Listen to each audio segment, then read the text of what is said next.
Pierce. I'm the woodwind and keyboard instructor here at Right Note Studios. Glad to have you with us today for our player's tip. What I wanted to talk to you about today is one thing that doesn't get talked about a lot, until you get to high school or college, especially as a saxophone player, is basically how to put your embouchure when you want to play in a jazz band setting, such as a big band or a combo. And it's something, band directors don't really get around to covering very much. But the first thing I want to talk about, just run over, is to have a good mouthpiece. And you don't have to have the Super Fire Blower mouthpiece number 400 model. Really, you just want to have a good mouthpiece to start playing jazz on. Usually you can get one of those for usually around anywhere from $50 to $200. And you can get some good used deals as well. But you want to have a good mouthpiece. You don't want to get too big of a tip opening. Your saxophone teacher should be able to help you with that.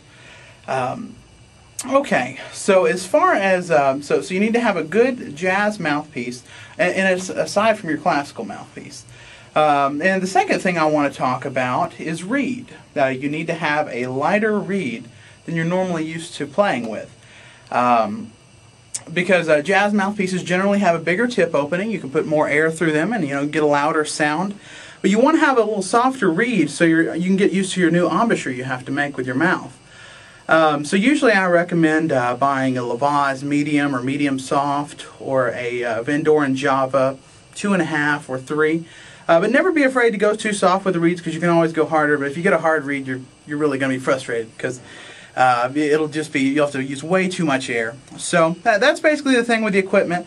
Now the thing is, you're going to sound like you on most whatever you get. So the most important thing to make yourself have a good jazz sound is the embouchure. What we learned in 6th grade is to basically have an embouchure where you pull the bottom lip in, and then you put the top teeth on the mouthpiece and allow them to anchor your head. And that is all good and well as far as playing classical music, playing your all-state etudes. But when you get to playing jazz, it sounds very pinched. Here, listen to the sound when I use my classical embouchure.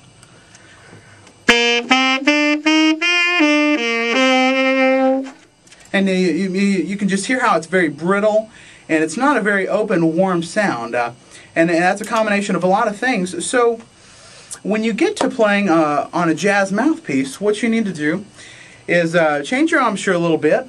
First of all, you're going to like it's a little more relaxed. What you're going to do is bring your bottom lip out about halfway. If there was all the way out and there was where your normal embouchure is, this is going to be about halfway out, and like so. So here's the normal embouchure, and here's the jazz embouchure. So you're just going to bring your lip a little out. You're going to bring your corners in some.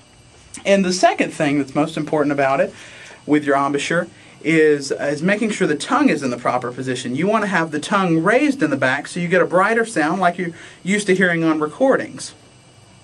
So here's a basic jazz sound that I like to get for most things.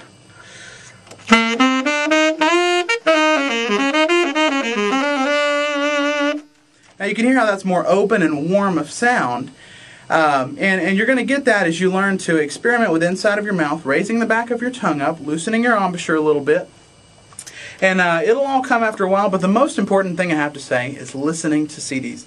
Listen to your favorite players, and you will find a way to make yourself sound like them, coupled with having a looser embouchure and adjusting the inside of your mouth. You'll find a way to make yourself sound like the people that you love to listen to in jazz. But the most important part is to listen. Again, this has been a Right Note Studio Player's Tip, and I'm Justin Pierce. Thank you so much.